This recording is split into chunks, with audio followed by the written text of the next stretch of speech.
Hello, Out Entrepreneurs. Rhodes Perry here, and welcome to episode number 8 of The Out Entrepreneur, a weekly podcast where I get to interview today's most inspiring LGBTQ bosses crushing it in business. Today, I am so happy to be interviewing Christian Vasinger. Christian, are you ready to inspire fellow Out bosses? I am ready, Rose. Thank you for having me here today. Oh, I am so happy to have you. So, Christian is a speaker, author, coach, and expert on the mind and how it generates the behavior patterns that lead to either success or failure. Coaching employees, executives, and entrepreneurs, the former champion ballroom dancer shares how to apply the competitive mindset of an athlete and apply it to business to improve communication and presentation skills, better teamwork, and boost sales. As a trainer of neuro-linguistic programming and clinical hypnotherapist, Christian helps individuals stop smoking, lose weight, and overcome mental challenges they face in their lives. In his bestseller, 10 Ways to Reboot Your Mind for Success, he inspires readers to move past their fears and live their most authentic lives. Christian, I couldn't think of a more perfect guest to be on a show all about bringing your authentic self to work. So tell us a little bit more about your business and what makes it unique. Well, what I think makes it unique in first place is that I'm a hypnotherapist, and a lot of people already think, wow, this is really interesting and this is really special. I think what makes my business also unique is that everything I do comes from the approach of thinking about the subconscious mind, not the conscious analytical mind. We're very aware of that mind all the time. All of my approaches, whether it's about building relationships, building rapport skills, giving presentations, are geared towards connecting with people on an emotional subconscious level. And I think that's one part that makes what I do quite different from most other people in my field.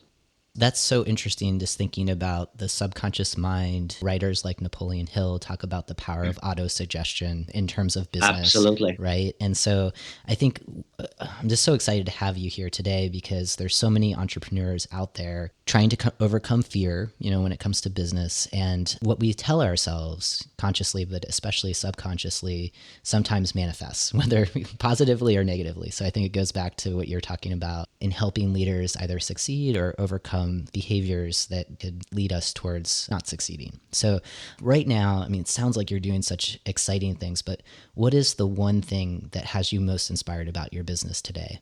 I would say it is doing the work, really. I love when I can do one-on-one sessions with people, and when I see them understanding some of the concepts I share with them and how they make a difference in their lives. And that just keeps me going when I get to share what I believe. Sometimes, I feel, I'm just sharing the things that I need to hear myself, and you're just listening in.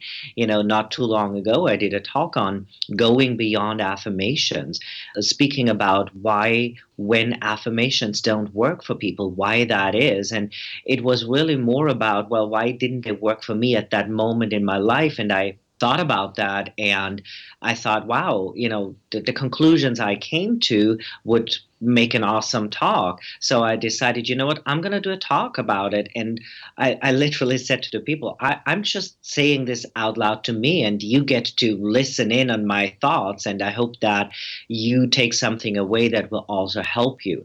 So a lot of times I just love sharing the things I believe, and it's almost, I get paid for that. I love that. So on that topic, on your journey to getting paid for doing what you love, it seems like when I talk with other entrepreneurs, they arrived at starting their own business because, well, really one of two reasons. They either felt a calling to pursue a purpose-driven idea, or they just couldn't stomach fitting into a workplace culture that didn't value who they are. So I'm just curious if you could just share a little bit more about your journey and how you've reached where you're at today based on these two scenarios. Does one of these scenarios resonate more than the other? Well, yes and no. I do what I love, and that's part of why I'm self-employed. But really, I kind of found it a necessity to become self-employed. My background, as you mentioned, I used to be a professional ballroom dancer competitively, and then after I retired from competing, I was teaching for a ballroom dance studio, and I was in Boston, and I managed a studio, and I did really well, and I made good money. And then I moved to the West Coast, and I stepped down from managing to just teaching, and I was paid very, very poorly, and I could barely, make rent. And, seeing how little I got paid and how much the studio got paid, I was like, there's no way I can maintain a lifestyle. I had no health insurance, and there, it just, I wasn't making ends meet. So I decided, you know what? I'm going to go out and become an independent teacher where I would just rent floor space from a dance studio, and I would have my own students and I would charge them. So that was my first jump into self-employment. So it was almost like a necessity because I wasn't making it any other way. Right. And, after being self-employed for a while, it kind of becomes difficult to imagine going back and working for someone again because you do the work the way you want to do it and the way you believe it and what's, authentic for you. So that's I kind of stumbled into self-employment. It was not necessarily a choice that I made. It's like, okay, now I'm going to become self-employed. It's really powerful. Something that you just mentioned is the freedom to set your own hours, do your work in the way that feels most authentic to you. And so on that, this idea of freedom, the topic of workplace culture comes up sometimes. And I'm curious, what's one thing that you do in your business to create a more inclusive environment, either for LGBTQ people specifically or other folks who often feel excluded in more traditional workplace environments, in more corporate settings, for example? Well, I don't have any employees at this point, but my private practice, I'm in a suite which I share with two other practitioners, one acupuncturist and one massage therapist. And the acupuncturist, she is also LGBT, and then the massage therapist that we had was also LGBT owner, and we have a brand new one now. But I met her at a network that I belong to, the GSTBA, the Greater San Diego Business Association, which is basically an organization with members that are either LGBT-owned business or businesses who support the community. So I do surround myself with a lot of LGBT business owners and we support one another's businesses, and we help each other out here in San Diego. And on the topic of identity, I want to dig in a little bit deeper now. Okay.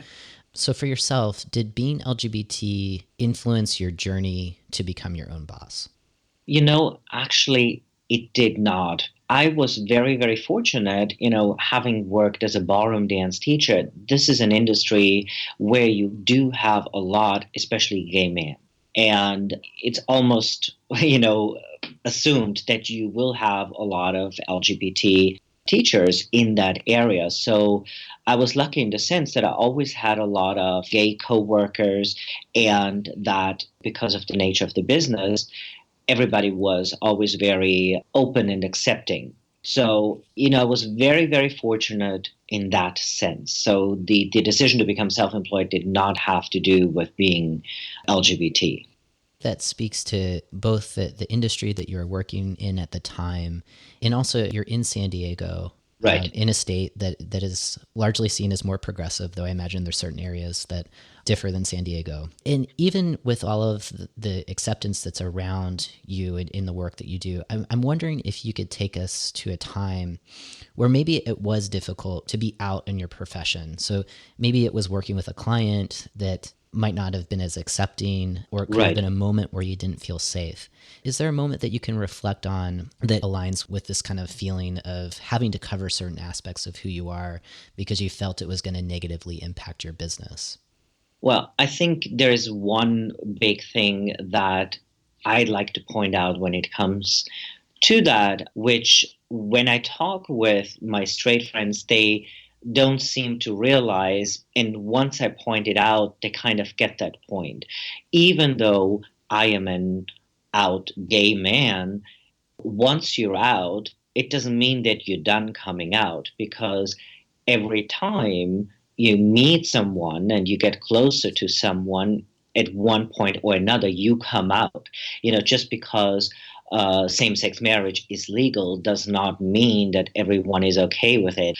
So, when working with a new client, when working with a new company, it's certainly not anything that I lead with, because I've had the experience that there has been discrimination. So I wait until I've established a certain amount of rapport, that before I do come out to them and share that information with them.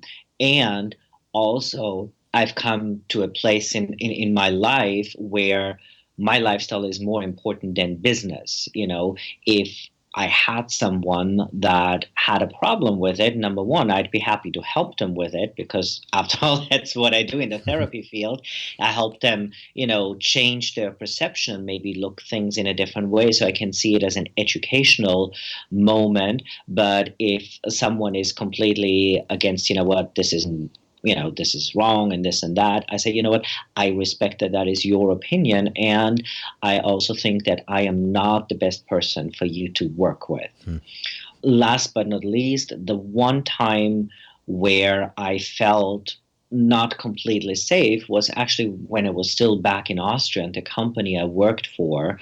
And unfortunately, I was very young and, naive, 19 or so, and had my first boyfriend. And turned out that he had a criminal record, and he stole my car and he cleaned up my apartment. And word got around very quickly. And, there were situations where I just didn't feel very safe, because I wasn't out yet and I almost was forced out of the closet. So I didn't know how coworkers would react to that, to the news spreading. But, luckily, all was well. And I know not everyone is that lucky. Yeah.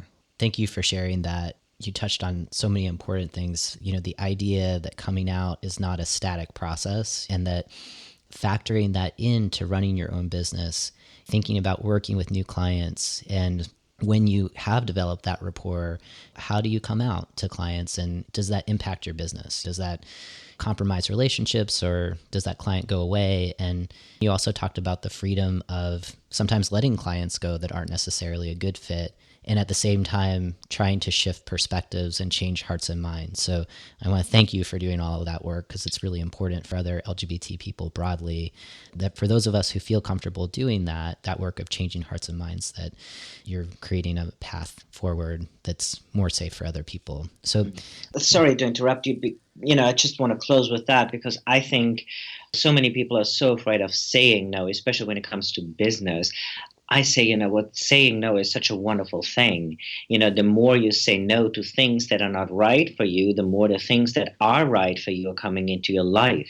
So there's certain things I don't specialize in. If people call me, oh, I want hypnosis for my son or my daughter who is underage, and it's like, yes, I do not specialize working with children. I'm happy to refer you somewhere else. So it's not a bad thing to say no, because one of the nice things about being self-employed is you have that. You can say no. And it feels good, because I don't, if you work at a store and you may have to, you have to work with everyone who walks through the door, I get to choose and say, what, this is not my specialty. I'm not the right person for you. Let me find someone. But when I say no to someone, I always have referrals for them. I always say, well, there's someone I know that might be a better fit for you. Let me give you that information. And I have never had a problem with that. People are always very grateful for being honest with them and saying, what, that's not my forte. Here is where you could go. Yeah, the power of finding your no, and the freedom, again, of working with people that you enjoy working with and are in alignment with what you're good at doing. So on the more positive sides of your identity and your business, because it's not always doom and gloom, can you share with us a moment or you successfully leveraged your LGBT identity to benefit your business. So if you can be specific about what was taking place during this moment and how it benefited your business, I think that would be really helpful for other LGBT folks who are thinking about starting their own business and potentially a little nervous about how to share or come out and be more authentic about their LGBT identity. Yeah, and you just said the key word, which is being authentic. And it is something that becomes easier, at least for me, the older I get, because the older I get, the less I care what other people think about me, because I have no influence over that anyway. What I do know and how I have benefited, especially when I do one-on-one sessions with clients, and I do things probably very different from the way a psychologist or psychiatrist has been taught, because I believe in a relationship and I do share things from my life with my clients. And probably a lot of therapists would never do that. I'm not a regular therapist, so I share when I've had experiences in my life that were challenging. I share with them, sometimes quite often I do work with LGBT clients, and naturally it helps if I tell them, I get it, I understand you, I'm LGBT myself. So it definitely has helped me in that sense, that I'm attracting more LGBT customers because they know I'm open and I'm out about, being LGBT. And it's about, who do we want to target? If I want to have LGBT business or businesses and work with them, it is a benefit. It is a bonus. If there's one thing that we could have other out bosses take away from both, the ups and the downs of leveraging your identity, what would that one takeaway be that you would like to give to our listeners? What comes to me is you're going to be happier because you're just more true to yourself. If you're not, it's almost like going back in a closet. For those of you that are open and out, we know what it's like to be in a closet. And I don't want to be in a closet in my life. I don't want to be in a closet with my family, with my friends, and I don't want to be in a closet with my business. So it's almost like it's not an option for me anymore. Right? A closet is for clothes, not for us. So I think that's exactly. I think those are great words of wisdom. And for right now, we're just going to go to a very short sponsorship break, but please don't go anywhere, because when we return, we're going to jump into our bonus round. HR and diversity professionals. Are you struggling with engaging LGBTQ talent? Do you stay awake at night worrying about limiting litigation risks? Have you considered seeking support around these concerns, but just aren't sure where to turn? Look no further. Rhodes Perry Consulting offers you solutions with the Engaging LGBTQ Talent A to Z certification. This proven 4-week mentorship program delivers skills, offers support, and connects you with other professionals committed to transforming themselves and their workplaces. Learn more about this cutting-edge program by visiting rhodesperry.com and use the promo code RPC for a 10% discount. Take action and visit rhodesperry.com. Welcome back, Out Bosses. We are now going into our bonus round where we're going to have the opportunity to get to know Christian just a little bit better. We're going to gain some insights on how we can bring our whole selves to work. And then we're going to learn one way to stay in touch with Christian after this interview concludes. So, Christian, did your LGBTQ identity hold you back from taking the entrepreneurial leap, or did it speed up the process for you? It did not hold me back. I'm not sure if it sped me up, because that's the only way I know it, but it certainly did not hold me back. And in one sentence, what does it mean to bring your whole self to work? Be true to yourself, be authentic, show up. And what's one personal habit that helps you master yourself and your business? It would be intention, having an intention. Can you say a little more about that? It's about asking the question, well, why do I want to do this? What's the purpose? What's the intention behind it? What's it doing for me? What's it doing for other people? It has to be a win-win situation. How can I create a win-win situation for not just me, but also for my clients? Nice. That's the power of the how and the why. Name one thing that you readily delegate in your business to stay focused on what you're good at.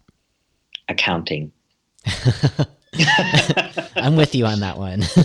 Delegate away, right? Yes. Yeah. And can you share a book or a podcast that has contributed to your success as an outboss? I love the book Secrets of a Millionaire Mind by T. Harv Eker. It definitely has helped me financially, managing my finances. So I would recommend that. Whether you're a business owner or not, it's an amazing book, and it changes the way you look at things. Yeah, thank you for that recommendation. We will definitely include that in the show notes. And please share one piece of advice to inspire the next generation of outbosses to take the entrepreneurial leap.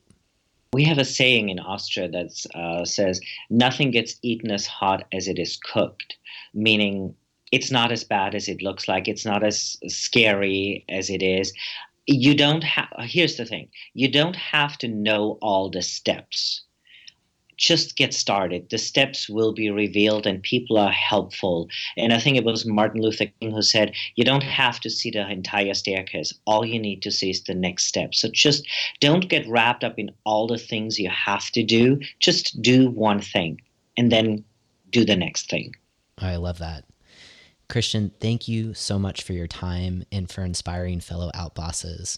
For right now, can you please share one way that we can stay in touch with you? Easiest way is through my website, chiefmindofficer.com, or you can also follow me on Facebook, facebook.com/chiefmindofficer. So those are very, very easy ways to stay in touch with me. Excellent. All right, outbosses, thank you for tuning in to this week's episode. Please be sure to check out the show notes for highlights from today's conversation. We'll also have all of the ways that Christian just shared to stay in touch with him. And please consider leaving a review in iTunes. For now, keep being your authentic selves 100% of the time.